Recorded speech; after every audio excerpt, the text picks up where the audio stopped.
Setakat ni kita masih belajar lagi taburan binomial. Okay, taburan binomial ni sebenarnya untuk discrete. Okay, untuk data-data yang discrete.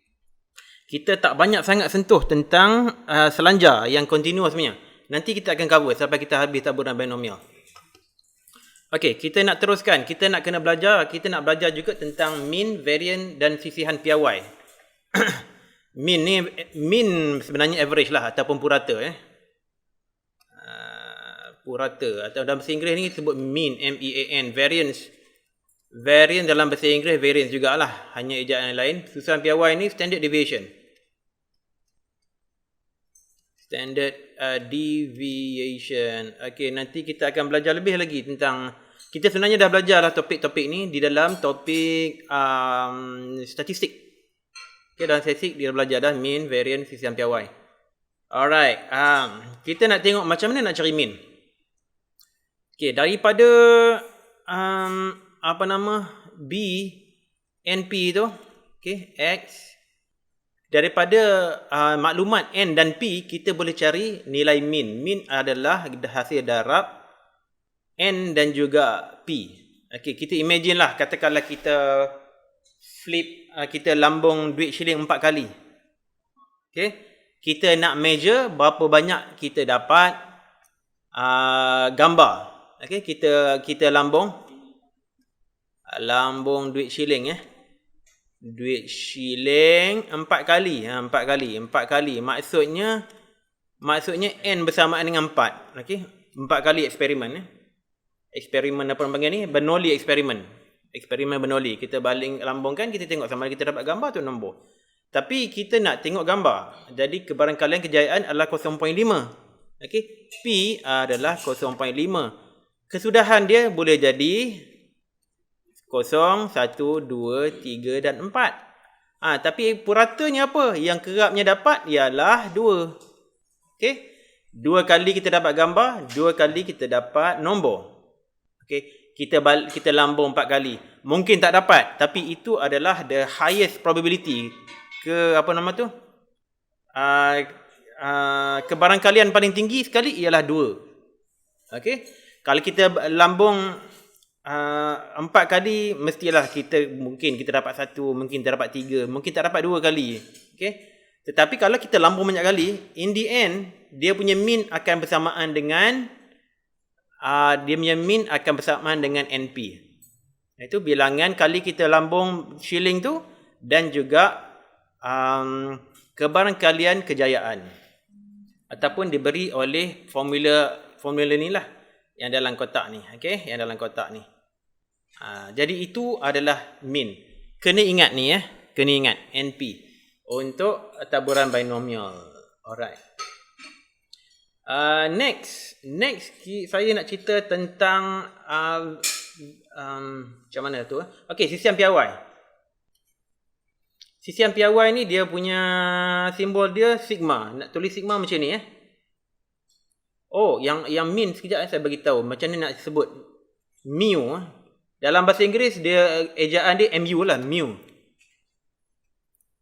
So sebut dia mu. Mu Dalam bahasa Melayu kita sebut MIU lah, mu Tapi dalam bahasa Inggeris dia MU lah. Bukan Manchester United mu. Alright. So itu adalah mean. Itu adalah simbol untuk mean. Tulis dia macam itulah. Lebih kurang. Greek letter tak salah saya. Huruf dari Greek lah. Bukan Greek pekat perak tu. Ni Greek dekat Greece. Alright. Okay. Sisihan piawai pula dia punya simbol dia sigma. Greek letter juga sigma. Sisihan piawai ni susah sikit nak cerita. Secara definite dia punya definisi dia. Tetapi sigma, sisihan piawai ni adalah ukuran betapa lebarnya sesuatu garis lengkung. Kelebaran dia. Kalau dia gemuk, jadi sigma dia besar. Kalau dia punya lengkungan dia kurus, so dia punya sigma dia kurus. Sigma dia kecil. Itu maksud dia. Alright. Kita tengok variance dululah. Sebab variance dengan sigma ni sangat kait rapat. Variance ni senang saja. Variance ni adalah sigma kuasa 2. Sigma kuasa 2. Ataupun kita kata Sigma itu sebagai punca kuasa 2 bagi variance. Gitulah. Alright. Variance ni ialah variance ni sigma kuasa 2, okey. Sigma kuasa 2. Variance ialah hasil darab mean dengan kebarangkailan kegagalan.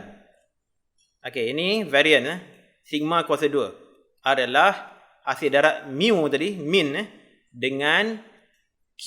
Q adalah kebarangkailan kegagalan, bukan kebarangkailan kejayaan, tetapi kebarangkailan kegagalan. Tetapi mu kita dah tahu bersamaan dengan NP. Jadi variance adalah bersamaan dengan, bagi saya cantikkan sikit variance ni. Jadi variance adalah bersamaan dengan NPQ. Okey, seperti mana dalam kotak formula ni. Variance bersama dengan NPQ ataupun mu darab dengan Q. Manakala standard deviation sisian PRY adalah punca kuasa 2 bagi variance, iaitu punca kuasa 2 bagi NPQ. Okay, how to make sense of this memang agak sukar sikit lah. Formula ni susah sikit nak make sense. Sebab saya selalu memberi penekanan tentang why, kenapa, cara nak fahamnya. Tapi saya ada masalah sikit nak cerita tentang NPQ ni untuk variance.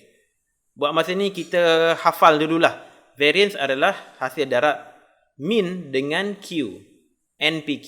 Dan standard deviation adalah punca kuasa 2 bagi variance. Okay. Mu ni masih boleh lagi kita ikut logik. Saya guna contoh lambung duit shilling. Average dia, purata dia mesti dapat 2 kali. Kalau kita lambung 4 kali purata. Tetapi tidak mustahil untuk kita dapat 0, 1, 3 atau 4. Tidak mustahil. Hanya kebarangkalian dia paling tinggi ialah mendapat 2 kali. Gitulah. Ada apa-apa nak tanya sini? Tak ada. Tak ada lagi cikgu. Alright, kita tengok contoh 11. Kita nak menggunakan formula-formula ni.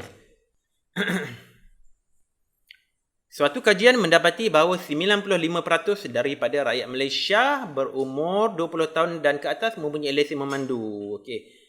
Ada saja dia bagi nombor, kita take note. Ini maksudnya P lah tu. P kebarangkalian kejayaan. P adalah bersamaan 0.95. Okey, kita note down terus-terus. Senang. Okey. 95% daripada rakyat Malaysia berumur 20 tahun ke atas mempunyai lesen memandu. Alright. Jika 160 orang dipilih secara rawak, 160 tu pun maklumat penting. Jadi fahamlah kita N tu ialah 160. Okey, 160 orang dipilih secara rawak dari kumpulan umur itu, umur 20 tahun ke atas lah. Okey. Jangkakan bilangan rakyat Malaysia berumur 20 tahun dan ke atas yang punya lesen memandu kereta. Disuruh jangkakan. Seterusnya cari varian dan sisian piawai bagi teburan itu. Okey. Ini lebih kurang soalan 2B yang kita rasa confused tu lah. Hanya soalan ni cara dia tanya tu lebih clear lagi. Dia kata jangkakan. Jangkakan bilangan rakyat Malaysia berumur 20 tahun dan ke atas yang mempunyai lesen memandu kereta. Kalau disuruh jangkakan tu maksudnya suruh cari mean lah, dia suruh cari purata. Okay. Alright. So P 0.95, N 160. Jadi Q adalah 0.05 iaitu 1 tolak 0.95. Alright. Jadi mean, jangkakan bilangan tu. Jadi iaitu mean. Mean ialah NP iaitu N bersamaan 160 darab dengan 0.95. Okay. Saya tak buka lagi saya punya calculator sekejap. Ni dia 160 darab 0.95. (0.95) 152. Okey. Ini dia 152. Jadi itu dia jawapan dia untuk mean. Dan seterusnya cari varian dan sisian piawai. Okey, mudah saja. Apply saja formula. Mu sama dengan NP. Variance ialah NPQ. So, variance Sigma kuasa 2 ialah min 152 darab dengan Q 0.05.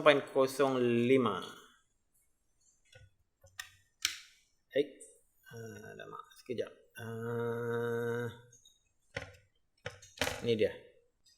Darab 0.05. 7.6. Okey, mana dia? Okey, 7.6. Itu variance. Dan CCM PY sigma ialah punca kuasa 2 bagi 7.6.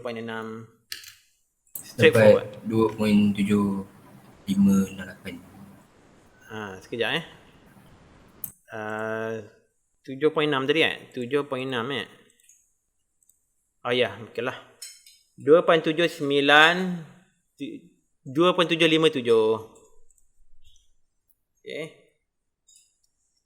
2.757. Right, thank you. Okey, straightforward. Ada apa-apa nak tanya? So far baik. Ini mudah saja. Kita ada latihan kendiri. Latihan kendiri ni sekejap tengok dia berkenaan dengan NP dan Q jugalah. Okey, cuba buat ni dulu. Cepat. Nombor 1 dulu. 1 pemboleh rawak discrete X bertaburan binomial dengan X BNP. Okey, secara generik saja dengan min 45. Dan CCM PY 3. Cari nilai N dan P. Tak susah mu bersama dengan NP, varian NPQ, CCM PY, kunci kuasa 2 NPQ. Okey, silakan.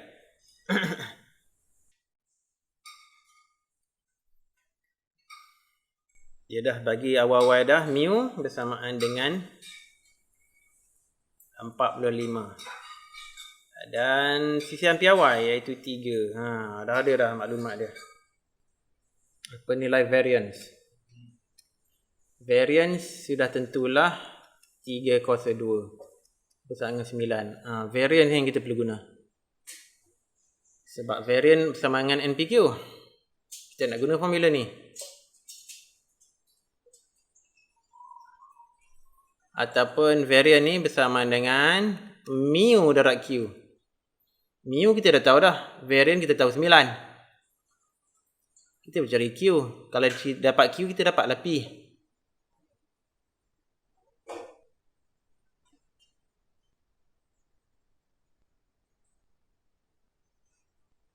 Okey, boboh jugalah formula variance bersama dengan mu darab dengan Q. Okey, berapa nilai Q? Dia tak suruh cari Q, tapi kita kena cari Q dulu. Siapa dapat nilai Q? Q 9, 1/5 cikgu. Okay, good. So, kalau Q 1/5, P bersama dengan berapa? P 4/5. Sebab P tambah Q sama dengan 1. Right, betul. Jadi Q bersama dengan 9/45 ataupun 1/5. Bermakna P adalah 1 tolak 1/5 iaitu 4/5. Okay, so dah tahu dah nilai P. Kalau tahu nilai P, bolehlah kita cari nilai mu. Nilai N. Menggunakan formula mu bersama dengan NP. Tak susah ni. Jadi 45 bersama dengan NP. Bermakna M bersama dengan berapa?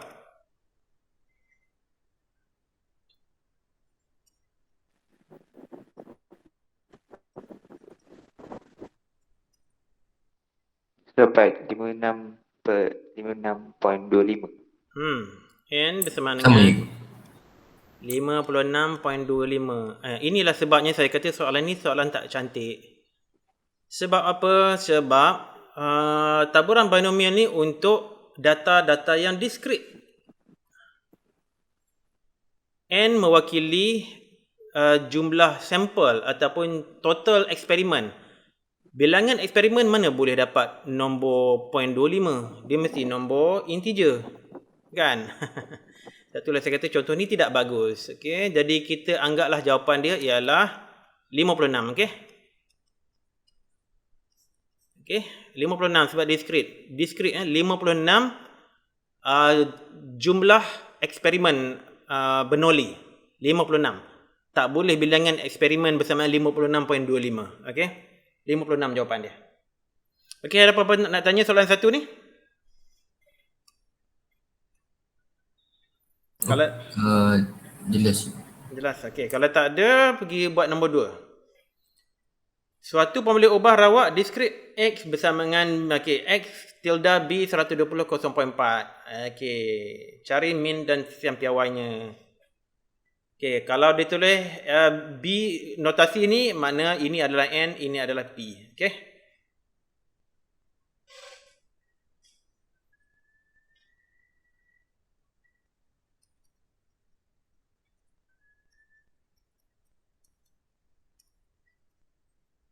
Berapa nilai Q? By the way, min sudah boleh cari. Tak susah. Berapa? Min 48. Ya, betul. 120 darab 0.4. 48. Okey, sekarang kita nak cari sisian piawai. Iaitu punca kuasa 2 NPQ. Q berapa? 0.6. Good. So apply saja formula tu.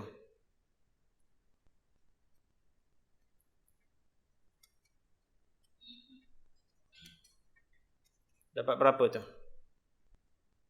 5.367. 5.367. Alright, good. Ada apa-apa nak tanya sini?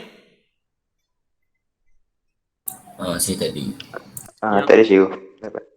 Okay, boleh bergerak Okay, soalan 3. Terdapat 5,000 orang penduduk di sebuah kampung. Didapati bahawa 8 daripada 10 orang. Okay, 8 dari 10 orang tu maklumat yang penting. Dapati bahawa 8 dari 10 orang penduduk kampung itu memiliki jalur lebar, broadband di rumahnya. Cari min, variance, sisian piawai bagi penduduk yang memiliki jalur lebar di rumah. 5,000 pun penting. Maknanya N bersama dengan 5,000. P bersama dengan 8/10 ataupun 4/5 ataupun 0.8. Mana-mana nak pilih pun boleh lah.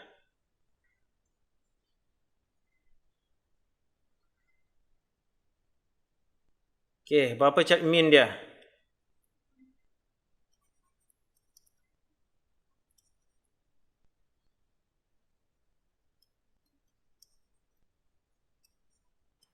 Min dia 4,000 juga. Yes, betul. NP ataupun 5,000 darab 0.8. 4,000. Variance.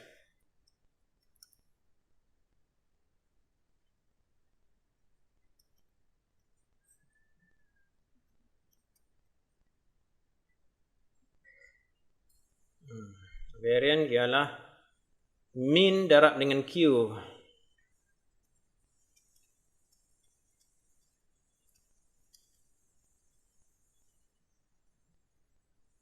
Variance 28. 28. Variance ke? Sisian piawai. Sisian piawai. Variance berapa? Variance dulu. Variance 800. 800. Yes. Okay, good. Dan sisian piawai ialah 800. Okay. Kalau tengok jawapan buku belakang, dia bagi jawapan dia lain sikit. Dia guna teknik set.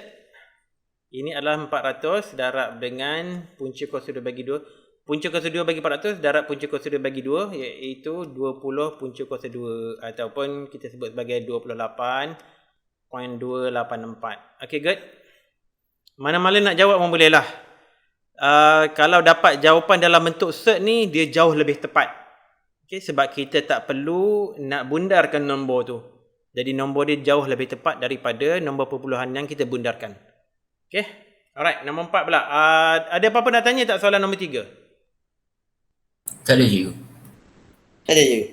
Alright, nombor 4. Dalam satu kajian, didapati bahawa 3 daripada 5 orang lelaki, 3 daripada 5 lelaki dewasa gemar menonton perlawanan bola sepak. Okay, jika 1000 orang lelaki dewasa dipilih secara rawak, cari min dan sisian piawai bagi bilangan lelaki dewasa yang gemar menonton perlawanan bola sepak. Alright. Jadi tahu dah N bersamaan berapa? P bersamaan berapa? Q pun kita dah tahu.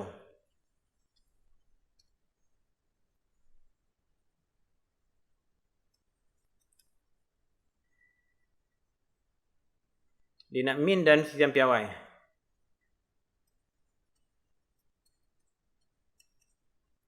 Berapa min?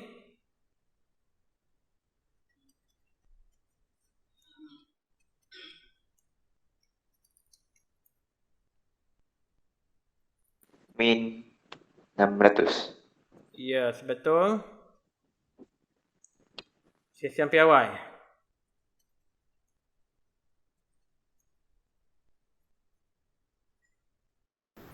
Uh, 15.492. Yes, betul. Punca kuasa 2 bagi 240 ataupun kalau saya nak tukarkan dalam bentuk set, saya buat macam ni lah. Iaitu 4 punca kuasa 2 bagi 15 ataupun 15.492. Data dalam set cikgu sebab lagi tepat. Kalau soalan tu suruh cari sisian piawai, memang ini lebih mudah lah sebenarnya. Okey. Tetapi sisian piawai ni dia tak apa piawai. Kalau bentuk cert ni dia tidak hilang akibat pembundaran. Kalau kita perlukan nilai sisian piawai ni untuk mengira value lain, untuk mengira benda-benda lain kan, kita nak gunakan nombor ni sebagai perantara saja. Kalau dia sebagai perantara, eloklah kita guna cert. Sebab kita tak mau dia hilang, dia punya accuracy dia hilang. Kita tak mau. Okay. Tetapi kalau kita nakkan sisian piawai itu sebagai jawapan yang terakhir, kita tak menggunakan lagi nombor ini untuk kita kira apa-apa lain. Jadi kita bolehlah guna perpuluhan. Kalau faham apa yang saya maksudkan ni. Okey, ada apa-apa lagi nak tanya? Tak ada cikgu. Okey, kita teruskan. Habis dah latihan kendiri 5.8, kita tengok contoh lagi. Okey, sebuah kedai kek menghasilkan sejenis kek coklat. Didapati bahawa 12% daripada kek coklat itu berjisim kurang daripada 1 kg. 12%. Cari bilangan minimum kek coklat yang perlu dipantau. Ni dia corner sikit soalan dia. Okay, soalan dia ni, yang ni soalan macam ni biasa kalau exam SPM di corner-corner. Kalau soalan latihan kendiri 5.8 ni dia tak keluar SPM sebab dia terlalu straightforward. Ini terlalu senang sebenarnya. So, contoh 12 ni yang biasa keluar SPM sebab dia bagi corner-corner sikit. Kita bagi dia pening sikit. Dia bagi kurang pening lah. Cari bilangan minimum kek coklat yang perlu dipantau supaya kebaran kalian bahawa sekurang-kurangnya sebiji kek coklat berjisim kurang daripada 1 kg yang dipilih secara rawak adalah lebih besar daripada 0.85. Tu dia. Satu, ayat yang terakhir ni memang susah benar nak faham. Cari bilangan minimum kek coklat yang perlu dipantau. Dia suruh cari bilangan minimum. Maknanya apa itu? Sebenarnya dia nak cari nilai N. Dia dah bagi tahu dah nilai P ialah 12%. Dia nak nilai N. N tu berapa? Nilai minimum dia. Okey, lebih daripada nilai minimum tu tak apa, jangan kurang. Cari bilangan minimum kek coklat yang perlu dipantau supaya kebaran kalian bahawa sekurang-kurangnya sebiji kek coklat berjisim kurang daripada 1 kg. Oh, tu dia. Penuh tu. Yang dipilih Sarawak adalah lebih besar daripada 0.85. Okey. Kalau korang baca soalan ni berulang kali memang jadi pening. Kalau korang dah pening sangat cuba jawab soalan lain dululah. Okey. Tapi kita kena cepat-cepat untuk mentranslatekan statement yang complicated ni ke dalam bentuk matematik. Apa yang dia nak sebenarnya? Okey, mula dia suruh cari nilai n bahawa sekurang-kurangnya sebiji kek coklat. Sekurang-kurangnya sebiji. Maknanya X ni berapa? Sekurang-kurangnya sebiji. Maknanya mesti lebih daripada 1 ataupun sama dengan 1. Itu maksud dia. Sekurang-kurangnya sebiji kek coklat berjisim kurang daripada 1 kg. Okey, itu adalah kita punya kriteria tadi lah. Kurang daripada 1 kg. Dipilih secara awak adalah lebih besar daripada 0.5. Dia punya kebarangkalian dia lebih besar daripada 85. Jadi inilah maksud dia.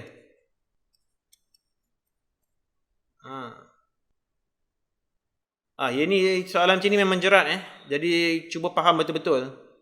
Dan jangan cepat panik. Kita cepat-cepat cuba translatekan soalan nombor 2 ni dalam satu bentuk matematik yang mudah difahami. Dapat kat sini kita dapat statement ni dah mudah dah. Dah mudah dah. Betul tak? Okey. So disuruh cari nilai n, minimum n. Okey, sebelum saya sambung ada apa-apa nak tanya? Kejap cikgu nak memahami. Ya. Alright. P 0.12. Okey, baik. 12%. Q 0.88 lah. Dia suruh cari nilai n. Okey. Soalan ni sebenarnya dulu saya pun ada masalah ni. Dengan ayat yang panjang tu. Ada benda-benda yang kita nak cari. Bilangan minimum. Kurang kata sekurang-kurangnya sebiji. Apa maksud sekurang-kurangnya sebiji tu? Maknanya lebih atau sama dengan 1. X tu lebih atau sama dengan 1. Dan dia suruh cari kebarangkalian. Dia bukan cari kebarangkalian. Dia menyatakan kebarangkalian dia lebih besar daripada 85. Maknanya lebih besar daripada 85 macam ni. Dan kebarangkalian tu adalah P. So cepat-cepat dapat informasi tu, bubuh terus. Bila kita dah dapat statement ini, statement matematik ni, kita boleh lupakan terus dah soalan tu. Sebab lagi kita baca lagi pening. Lagi baca lagi pening. Kita lupakan soalan tu dah. Kita dah dapat statement dia. Okey. Itu baru baru statement. Kita nak jawab macam mana pula? Kita kena tahu X ni adalah bersama dengan apa? X ni bersama dengan 0, 1, 2, kemudian 3, 4, 5 sampailah N. N itu kita tak tahu nilainya. Alright? N kita tak tahu. Tapi kalaulah kebarangkalian X lebih daripada 1, bermakna apa? Bermakna lebih daripada 1 ni maksudnya P X bersama dengan 1 tambah P X bersama dengan 2 tambah panjang-panjang tambah P X bersama dengan N. Jadi N pun kita tak tahu apa dia. Okey? Itu maksud dia. Jadi kita ambil jalan yang mudah. Jalan yang mudah ialah ke semua kebarangkalian kecuali X bersama dengan 0. Jadi macam inilah. 1 tolak P X bersama dengan 0 adalah lebih daripada 0.85. Itu dia. Okey, sampai ke statement yang kedua ni, ada siapa yang pening? Sampai ke statement kedua ni, siapa boleh faham?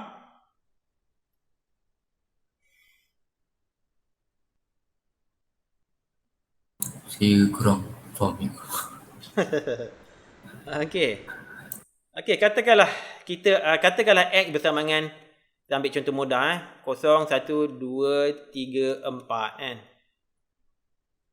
Dan dia nak P X lebih atau besar daripada 1 atau lebih besar atau sama dengan 1.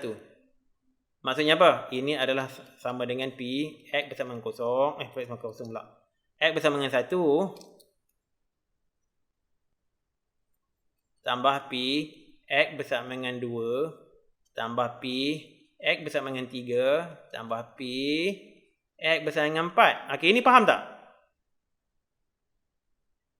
Tu faham cikgu. Okey. Kita boleh buat cara yang panjang ni atau cara yang mudah sekali sebenarnya ialah 1 tolak P X bersama dengan kosong. Sebab kalau kita ambil P X bersama dengan kosong, campurkan dengan semua X1, X2, X3, X4, jumlah dia 1. Faham tak? Kalau kita campur semua probability daripada 0 sehingga 4, jumlahnya 1. Kalau kita nak cari nilai kebarangkalian X lebih atau sama dengan 1, cara yang termudah sekali ialah kita ambil 1 tu tolak satu yang kebarangkalian tu tak masuk sekali. Yang kita exclude. Kita ambil 1, tolaklah kebarangkalian X bersama 0. Sekarang faham? Okey, faham cikgu.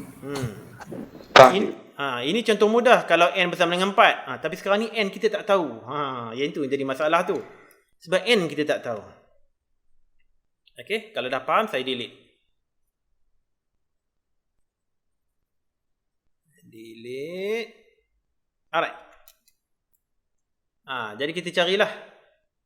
Nilai P bersama dengan X bersama dengan 0 ni apa dia? Iaitu NC kosong darab dengan P kuasa kosong darab dengan Q kuasa N. Q kuasa N. Jadi apa? NC kosong ni bersama dengan 1. P kuasa kosong pun 1. Darab Q kuasa N. So Q kuasa N je lah. Ataupun dalam kes ni 0.88 kuasa N. Itu nilai Q kita dapat sini tadi. Bermakna 1 tolak 0.88 kuasa N lebih daripada 0.85. 0.85. Okey, boleh faham?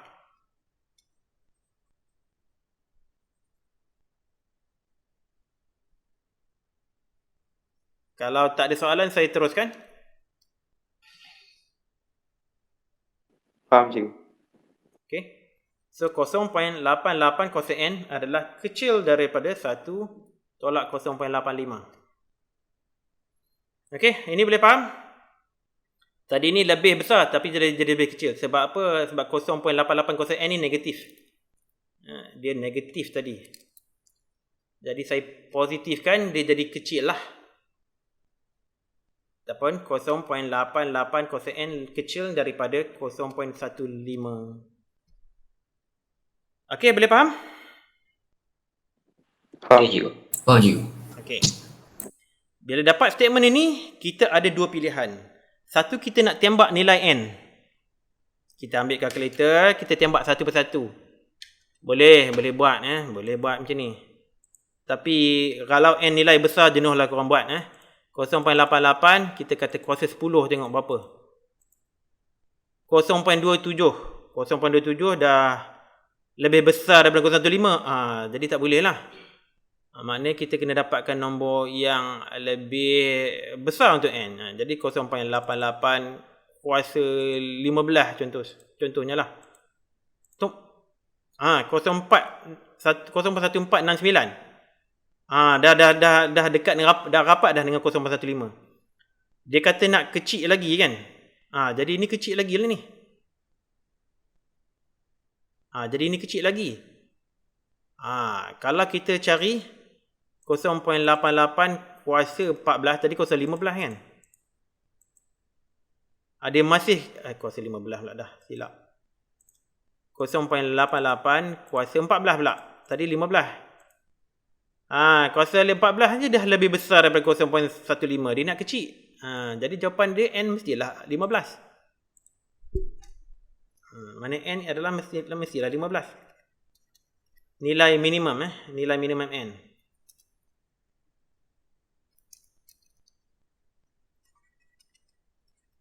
Nilai minimum untuk N ialah 15. Ataupun cara yang saya recommend semua buat tembak pun boleh kalau nak cepat buat tembak sampai dapat lah.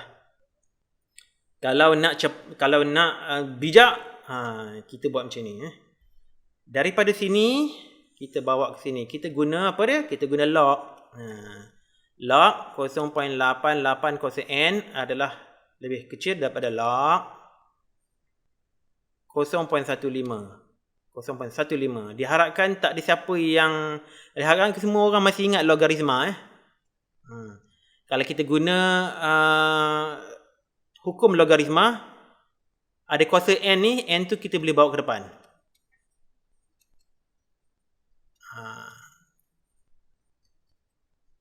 Okey, begini jadinya. Bermakna ini part yang paling susah orang nak apa? Nak faham bab ini. Tiba-tiba dia jadi greater than. Tadi jadi less than.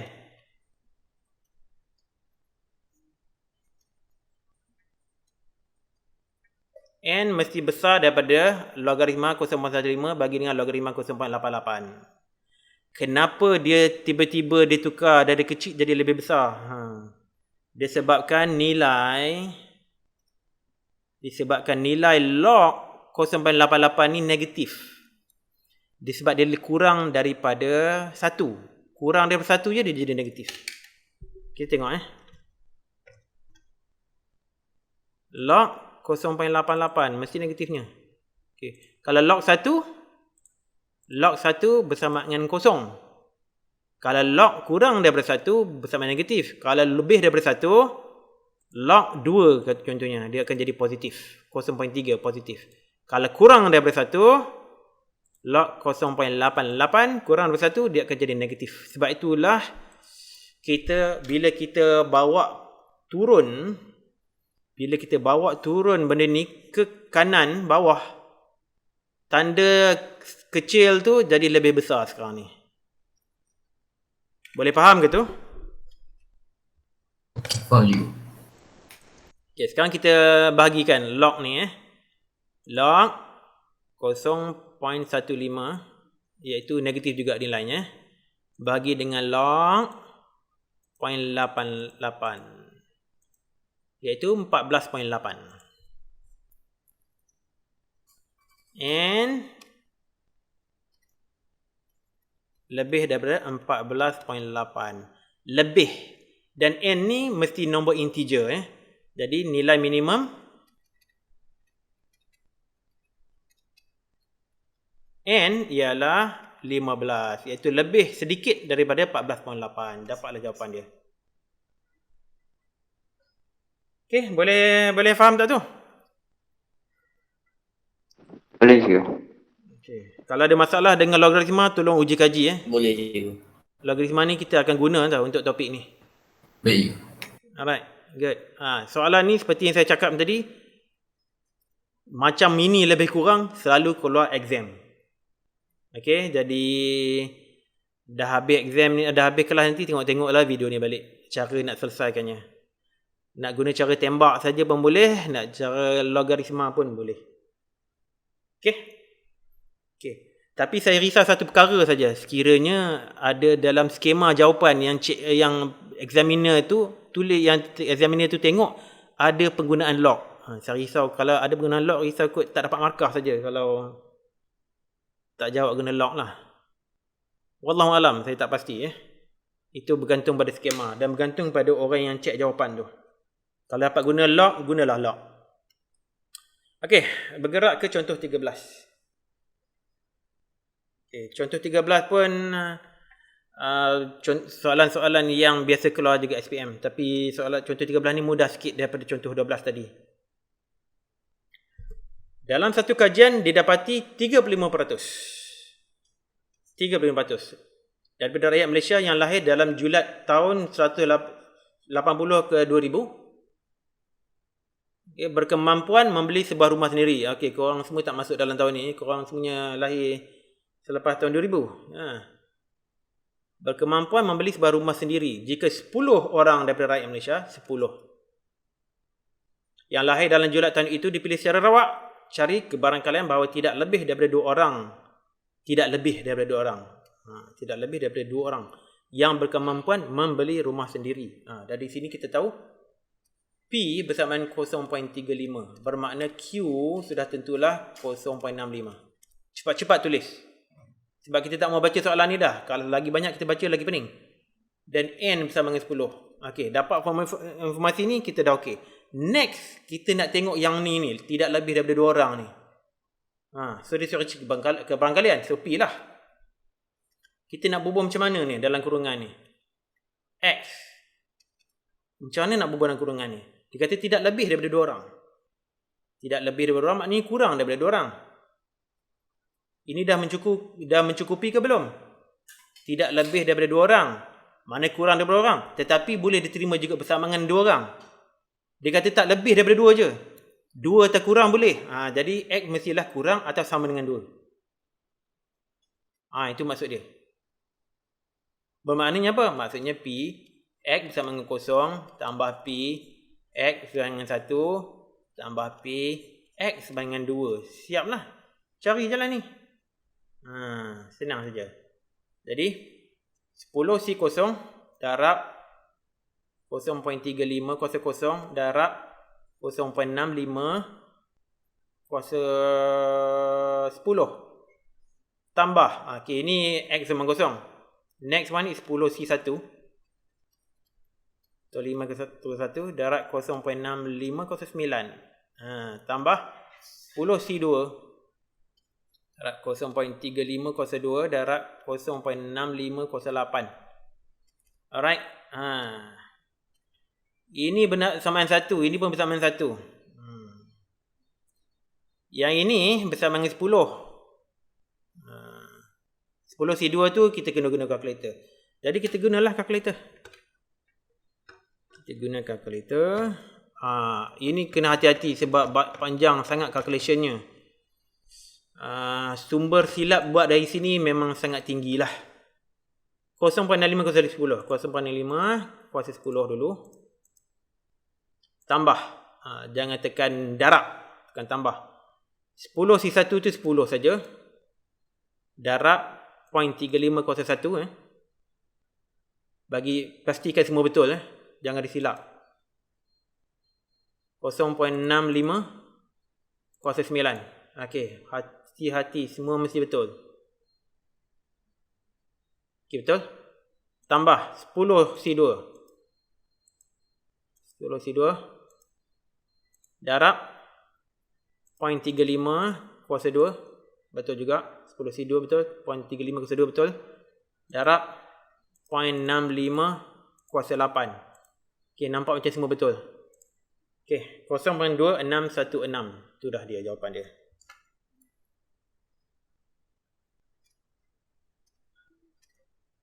.2616. Okey, boleh faham tak cara ni? Ada soalan? Faham cikgu. Tak ada soalan. Okey, kalau tak ada soalan kita ada latihan. Latihan ada 3 soalan. Mungkin kita akan spend setengah jam yang kedua ni untuk latihan kendiri saja. Kita kena buat ni dulu sebelum kita langkah kepada taburan normal, iaitu data yang selanjar. Kita nak habis dah diskrit ni. Diskrit ni kita habis dengan latihan kendiri 5.9 saja. Ini last. Okey, nombor 1. 7 orang pelajar di sebuah universiti tempatan memohon beasiswa yayasan negeri masing-masing. Kebarangkalian bahawa setiap pelajar akan berjaya mendapat beasiswa ialah 1/3. Okey, dah bagi tahu dah. 7 orang. Okey, 7 orang. Cari kebarangkalian bahawa semua pelajar berjaya mendapat beasiswa. Okey, buat A dulu. Okey, sementara itu saya nak tanya nilai N berapa? P berapa dan Q berapa? N7. N7, P? P 1/3. Q? 2/3. Okey, good. Informasi dah ada dah. So, boleh jawab soalan A dah.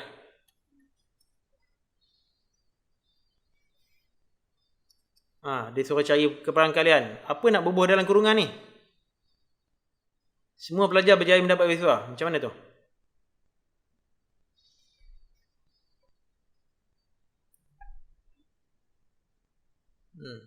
Apa nak berbual dalam kurungan ni? Bagi tahu saya, Zat. X sama dengan 7. X sama dengan 7, betul? X sama dengan 7. Alright, good. Okay. Boleh kira dah.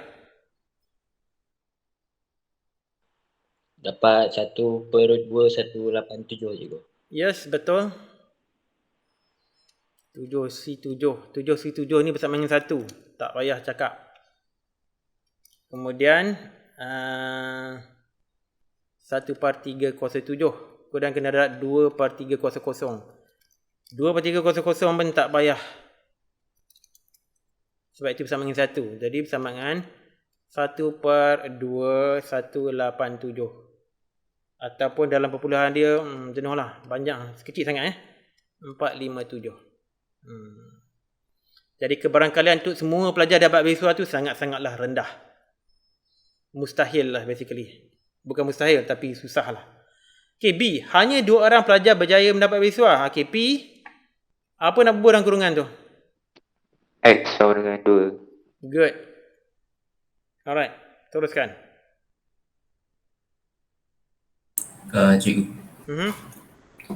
Dapat 224/729. Okay. Kalau Betul. macam perpuluhan dia 0.3073. Ya, betul. Very good. 7 C2 darab 1/3 kuasa 2 darab 2/3 kuasa 5, iaitu 224/729 ataupun 0.3073. Betul ya? Thank you. C. Ada apa-apa nak tanya tak soalan P dengan A? Kalau tak ada, kita teruskan. Selebih-lebihnya 2 orang pelajar mendapat beasiswa. Nak berbual apa dalam kurungan ni? Selebih-lebihnya. Dia 0,1 dengan 2 je. X lebih kecil. X lebih. X. X lebih kecil atau sama dengan 2. Bagus.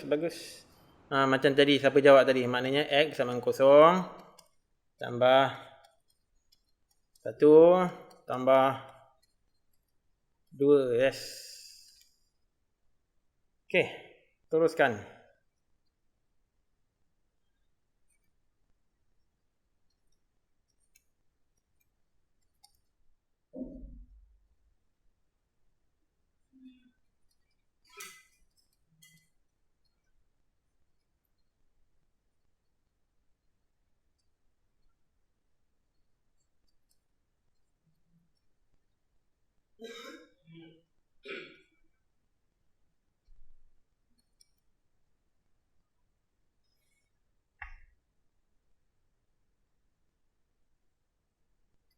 Oh,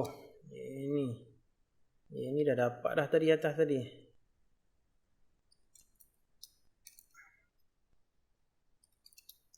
Tambah 224/729. Ni dah dapat dah jawapan dia. Buat pandai kira lagi.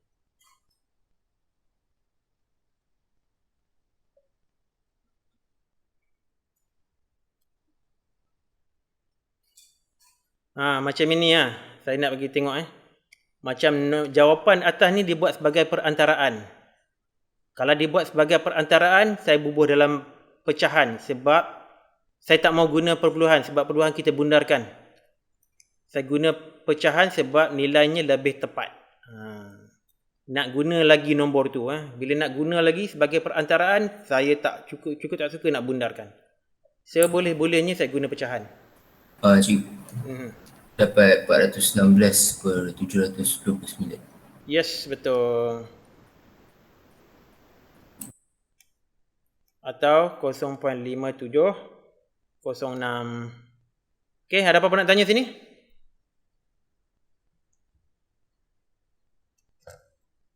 Okay, kita teruskan. Soalan nombor 2. Dalam suatu permainan, peserta perlu meneka bilangan guli dalam sebuah botol. Kebarangkalian memperoleh tekaan yang tepat ialah P. Dia suruh cari nilai P dah tu. Cari nilai P dan bilangan kali tekaan bilangan kali tekaan. Bilangan kali tekaan ni supaya mean dan variance masing-masing kan 36 dan 14.4. Cuba fikirkan apa maksud bilangan kali tekaan tu. Mean, cari mean. Mu adalah bersama dengan NP. Variance NPQ.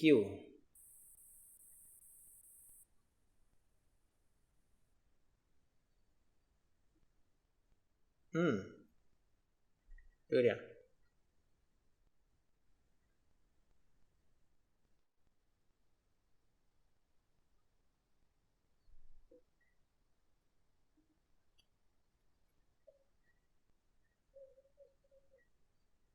Dia dah bagi tahu dah. Mu bersama dengan 36. Variant 14.4. Dah cikgu. Dapat apa? Boleh cari nilai Q. Q dapat apa? Q 0.4. 0.4 iaitu 14.4 bagi 36. Yes. 2 So, kalau per 5. P dia 0.6. Exactly. P bersama dengan 3 per 5 ataupun 0.6. Very good. N masukkan nilai dalam mu sama dengan NP tadi. N darab 0.6 sama dengan 30. N dapat 60. N bersama dengan 36 bagi 0.6.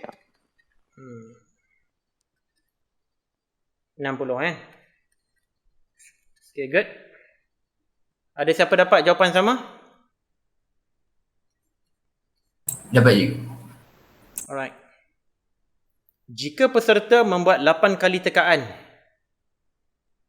8 kali tekaan. Cari kebarangkalian bahawa 4 kali tekaan adalah tepat.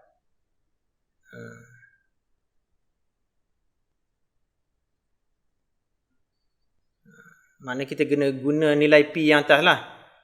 P kita dah kata dah tadi P adalah 0.6. Q sama dengan 0.4. N sekarang ni sama dengan 8 bukan 60. Cari kebarangkalian. Apa nak berkurang kurungan ni? P berapa?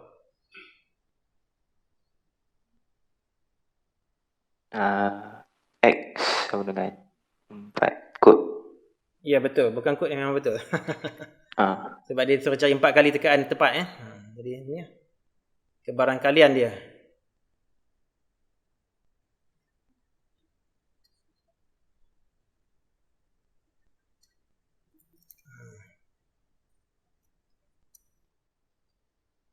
Sampai 6 pasal 4.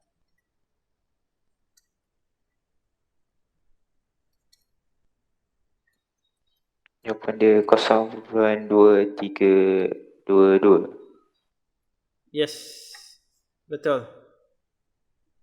Ada siapa lagi yang dapat jawapan sama?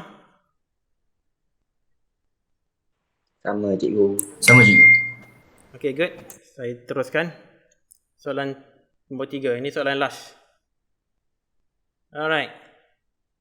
80% dah ada maklumat dah.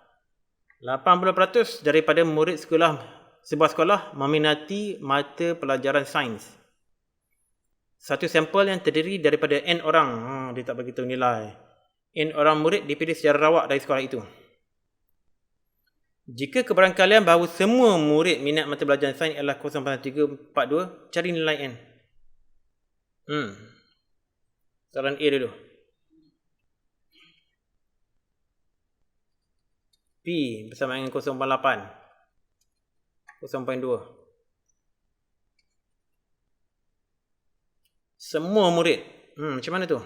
Kita nak berbual macam mana rangkurungan ni? Dia beritahu bersama dengan 0.1342.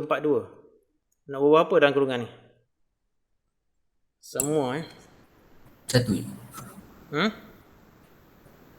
Sekejap, saya fikir. Ini maklumat yang paling penting untuk jawab. Tak dapat makluman ini tak boleh jawab.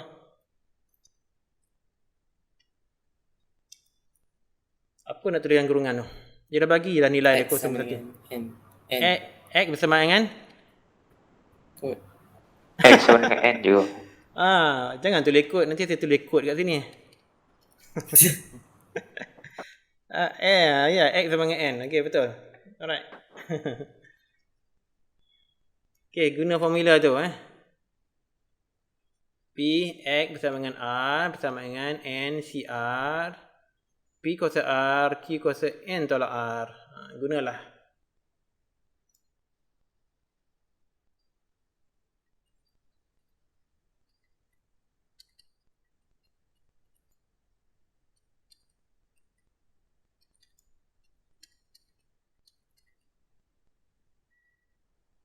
Sembilan je.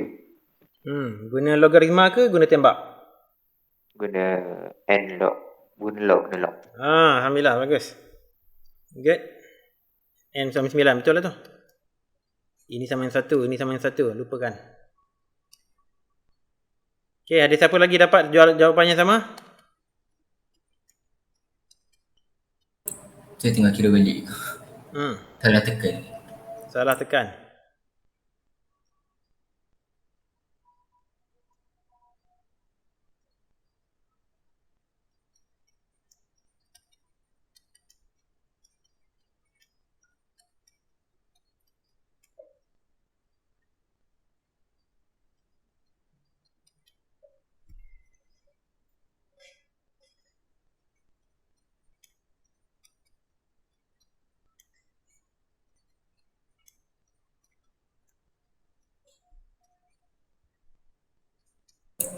Dapat je.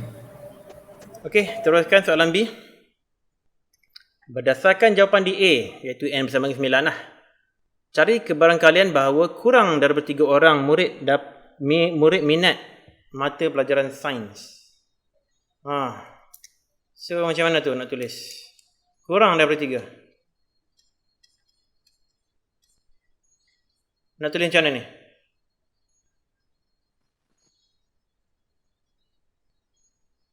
X lebih kecil daripada 3. Kurang daripada 3. Okay, good. So macam mana cari tu?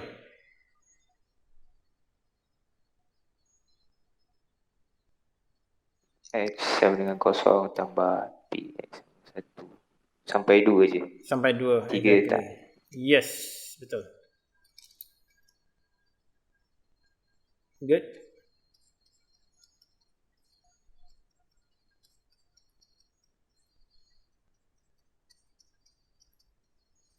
Alright.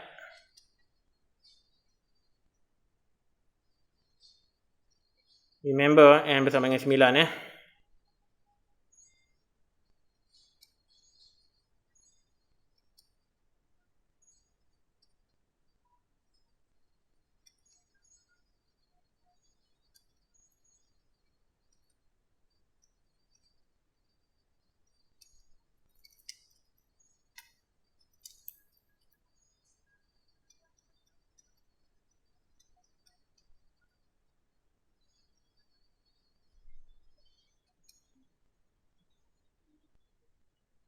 Cik, Ya. dapat 3.13856 darab 10 kuasa negatif 4. 3 point? 1. Kalau bunda 3.139 darab 10 kuasa negatif 4. Negatif apa? Negatif 4. Okay. Orang lain dapat macam mana? Saya dapat 3.1385 darab 10 kuasa negatif 4. Lebih kurang sama lah tu. Okay, ada siapa-siapa yang tak dapat jawapan ni? Jawapan ni betul Ada soalan tak? Dapat cikgu. Tak ada. Tak ada soalan Ada. Alright, good. Okay, so ini soalan terakhir untuk latihan kendiri 5.9 dan kita ada 10 minit lagi masa untuk kelas ni. Kita dah habis dah topik discrete. Okay, sekarang kita nak masuk topik tentang data-data yang selanjar. Okay. Data selanjar mari saya cover lah dulu, introduction dululah. Iaitu taburan normal. Okay, taburan normal ya. Okey, taburan normal ni apa dia? Taburan normal ni adalah fungsi kebarangkalian bagi suatu pemboleh ubah rawak selanjar. Yang selanjar Yang discrete pun boleh juga sebenarnya, tapi limited use lah. Discrete ni sekiranya bilangan eksperimen tu tersangat besar, like infinity. Macam 1 juta kali eksperimen binomial lah, itu bolehlah kita guna taburan normal. 1 juta ke 10 juta ke, okey, kita bolehlah guna taburan normal. Kalau kecil-kecil, kita tak guna rumus taburan normal ni. Kita guna topik yang kita buat sebelum ni lah. Kita guna calculation yang guna NCR tu. NCR darab P kuasa R darab Q kuasa N tolak R. Kita akan guna itu. Tetapi untuk eksperimen yang tersangat banyak ataupun pemboleh ubah rawak yang selanjar, kita guna taburan normal. Okey, taburan normal ni nak cari dia punya kebarangkalian dia, kita guna table saja, kita guna jadual saja. Kita tak boleh nak kira sangat. Kita guna jadual. Nanti saya akan tunjukkan macam nak guna jadual tu. Dan jadual apa nak guna tu saya akan tunjukkan. Okey, ini bentuk taburan normal kalau kita tengok dalam belah kiri ni. Mungkin saya nak tunjuk nak cuba kaitkan dengan taburan binomial. Sekejap saya nak buka satu Excel. Okay, boleh nampak tak saya punya Excel spreadsheet ni? Nampak je. Okay, tengok sebelah sini yang tempat saya hover saya punya pointer ni, ada nilai N, P dan Q. Okay, dan dah ada gambar rajah, graf. Satu gambar rajah macam biasa kita buat tu lah. Alhamdulillah. Saya guna bar, macam ni, warna biru ni. Dan saya translatekan juga dalam bentuk garisan. Jadi macam ni. Ini kalau bilangan eksperimen yang 20. Tapi kalau 5 saja contohnya, 5 saja, biasanya kita jawab soalan yang discrete ni kan, percubaan nilai N ni kecil-kecil saja kan, 4 ke 5 ke, paling banyak 7, 8, 10 begitu. Okey. Jadi dia punya graf je nampak macam ni. Nampak tak? Nampak yang garisan yang line, tengok graf yang belah kanan. Yang belah bar ni pun boleh juga. Dia nampak ada bar je naik sikit sampai ke hujung dia, kemudian dia turun balik. Saya kata je simetri saja. Sebab apa? Sebab P dia 0.5. Kebarangkalian kejayaan 0.5 sama dengan kebarangkalian kegagalan 0.5. Sama Alright. Tetapi kalau saya push dia punya bilangan eksperimen kepada 20. Jadi kita akan nampak graf dia nampak lebih smooth. Ini 20. Tapi nampaklah dia punya point dia, hujung dia nampak tajam. Okay. Tapi kalaulah N ni nilainya besar sangat, juta, kita akan dapat line yang smooth macam ini. Taburan normal yang smooth macam ini. Kita akan dapat macam ni. Okay. Alright, saya nak tunjuk lagi. Sekiranya nilai P, itu tadi nilai N. Kalau nilai P dia kecil, kurang daripada 0.5, dia akan jadi macam mana? Saya key in saja 0.25 kat sini. Jadi Q jadi 0.75. Kita akan nampak chart tu, garisan tu akan skew. Kita akan skew tu SKEW. Dia akan arah pergi ke kiri. Okay, dia banding yang dengan 0.5. 0.5 dia sekata kat tengah. Nampak beza dia? 0.25 saja dia akan pergi ke kiri. Benjol dia sebelah kiri. Belah kanan ni dah jadi kosong je. Kalau saya letak P bersama 0.75 pula, dia akan skew ke kanan. Dia akan benjol ke kanan. Okey? Jadi taburan normal ni P dan Q je nilainya sama 0.5. Begini. Alright. Okey, boleh ikut tak so far saya punya explanation tentang binomial punya, taburan binomial ni macam mana saya nak hubung kaitkan dengan taburan normal. Boleh faham? Especially graf ni lah. Boleh je. Okay. Walaupun agak pening tapi boleh faham. Topik ni memang pening sikit Topik taburan normal ni pening sikit. Tapi dia punya NDN dia bentuk loceng. Bell shape. Loceng macam kita beli aiskrim ni. Orang letak loceng ting macam itulah bentuk dia. Bell shape, bentuk loceng. itulah dia bentuk taburan normal. Okey, taburan normal ni special Alamak. Taburan normal ni special. Mana dia? Ni dia. Ciri-ciri dia apa? Berbentuk loceng, bersimetri pada bahagian tengah iaitu nilai min. Okey, dia simetri. Tengok ini min, mu Ini garisan tengah dia. Jadi disimetri Bahagian kiri dan bahagian kanan ni sama, serupa saja. Mirror image. Image cermin. Sama. Alright? Dan nilai min, median dan mode tu sama. Semuanya pada mu. Kita kira min ke, median ke, mode, semuanya kat sini. Semuanya kat tengah-tengah ni. Mu sini. 50% daripada nilai data kurang daripada min adalah 50%. Macam mana ni? Maksudnya apa? Maksudnya sebelah kanan ni, kalau ni min, okay, saya tulislah. Saya silap type ni. Okay. Ini nilai min, garisan kat sini. Alright. Kebarangkalian sebelah kiri ni adalah 50%. Barangkalian sebelah kanan ni 50%. Itu maksud dia. Okay. Yang kurang daripada min 50%, yang lebih daripada min 50% juga. Sebab dia bersimetri. Dan jumlah luas di bawah garis lengkung ialah 1 unit persegi. Kesemua ni, mana dia? Highlighter. Okay, jumlah luas di bawah kawasan, di bawah lengkung ni adalah 1. Sama macam taburan binomial yang kita belajar sebelum ni. Kalau kita campurkan ke semua nilai kebarangkalian daripada 0 sehingga n, jawapan dia adalah 1. Macam itulah juga dengan taburan normal ni. Tentang nombor-nombor dalam ni, jangan risau lagi. Nanti saya akan cerita nombor-nombor dalam ni. 68.3, 65.5 itu saya akan cerita. So far, apa saya cerita ni tentang bentuk taburan normal ni boleh faham atau tak? Faham cikgu. Faham Faham cikgu. Okay, good. Okay, ini dia taburan normal. Untuk bilangan eksperimen yang infinity dan juga untuk pembeli ubah rawak yang selanjar. Okay. Dan ini dia notasi yang kita guna untuk taburan normal. Ini dia. Sebelum ni kita guna apa? X Boolean binomial N dengan P.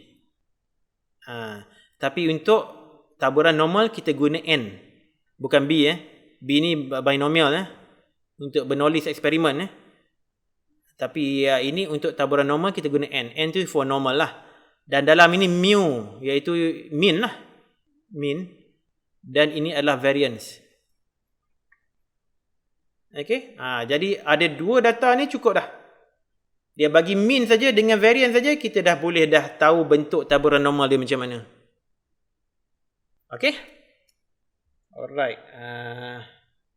Saya cover sikit lagi. Dua parameter taburan normal iaitu mu dan juga sigma. Okay. Pertamanya saya cerita tentang mu dulu. Mu ialah paksi simetri yang bergerak. Dia paksi simetri lah untuk satu taburan normal tu. Dia bergerak, paksi simetri bergerak bersama nilai min. Kalaulah min dia lebih besar daripada min yang pertama, jadi dia punya garis lengkung dia akan bergerak ke kanan. Okey? Ini sekiranya mu2 ni lebih daripada mu1.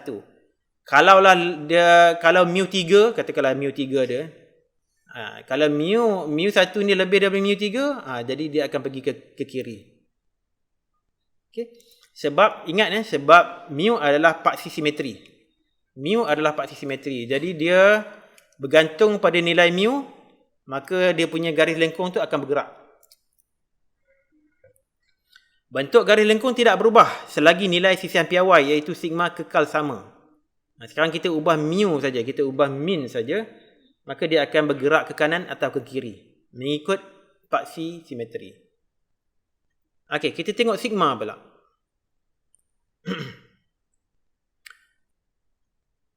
Cuba tengok situ. Okey, kalaulah sigma tu kita ubah. Kita ada sigma yang kedua yang warna merah, warna maroon tu lebih kecil daripada sigma yang pertama. Jadi garis dia punya garisan sisian piawai itu akan mempengaruhi ketinggian dan kelebaran garis lengkung. Nampak tadi kan? Daripada garis lengkung warna purple dia akan jadi kurus sikit. Dia akan jadi kurus sikit dan akan meninggi. Okey, tetapi kedudukan graf tidak berubah selagi nilai mu tu kekal. Mu kekal sini.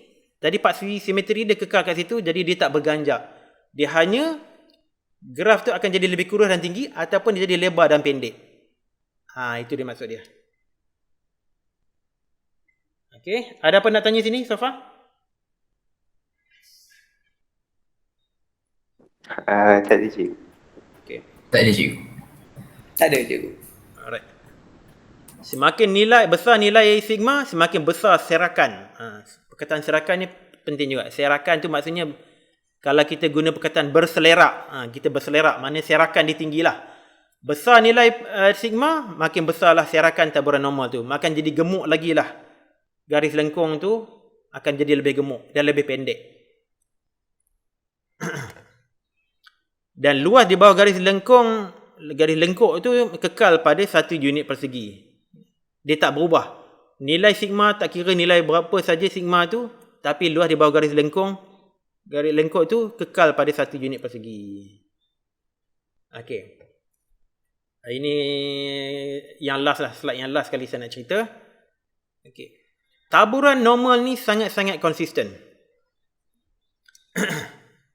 Kita ada lebar ini adalah lebar sisian piawai iaitu sigma. Jadi kita ada mu di kat tengah dan mu campur sigma dia di sini dan mu tolak sigma di sebelah kiri belah sini. Dan kalau kita ambil kawasan itu, dia punya kebarangkalian dia adalah 68.3%. Dia konsisten, memang itulah nombor dia untuk taburan normal. Kalaulah data tu di antara negatif sigma dan sigma, dia akan 68.3%. Sangat-sangat konsisten ya. Kalaulah kita ambil julat 2 sigma, negatif 2 sigma, mungkin saya bubuh color lain. Kita ambil daripada negatif 2 sigma ke 2 sigma sini, dia punya kebarangkalian dia 95.5. Okey, dan kalau kita ambil daripada negatif 3 sigma sehingga 3 sigma, dia punya luas adalah, dia punya kebarangkalian adalah 99.7%. Tak kiralah, okey, tak kiralah eksperimen apa pun yang pun boleh ubah rawak dia selanjar dengan mempunyai nilai mu yang konsisten dan varian yang sama ataupun standard deviation sisian piawai yang sama, dia akan dapat kebarangkalian yang serupa untuk 1 sigma, 2 sigma dan 3 sigma. Jadi dia punya memang sangat konsisten. Kita akan belajar lebih lagi tentang ini di sesi kita yang akan datang. Okey, ada apa-apa nak tanya tak so far di sini? Setakat ni lah. Saya rasa saya tak ada. Saya tak pun ada rasa cikgu. InsyaAllah faham. Buat masa ni kalau kata Kepala berpusing. okey, buat masa ni kalau kata 100% faham tu mustahil lagi lah sebenarnya. Okey, dia masih di awang-awangan lagi. Nanti bila kita tengok nombor-nombor lagi, nanti mungkin akan insya-Allah akan faham. Okey? Buat latihan insyaAllah faham. Buat latihan insya-Allah faham. Ada contoh banyak ni. Okey, itu saja. Ada apa-apa lagi nak tanya? Tak ada cikgu. Tak ada cikgu. Alright, jadi kita jumpa hari apa? Khamis. Rabu. Rabu. Okey, Rabu 3.30. Okey ya? Sama bagi PKP cikgu. Tak habis-habis ya. Selamat PDPR. Okey, Assalamualaikum. Assalamualaikum. Waalaikumsalam cikgu. Terima kasih, cikgu. Terima kasih cikgu. Alright.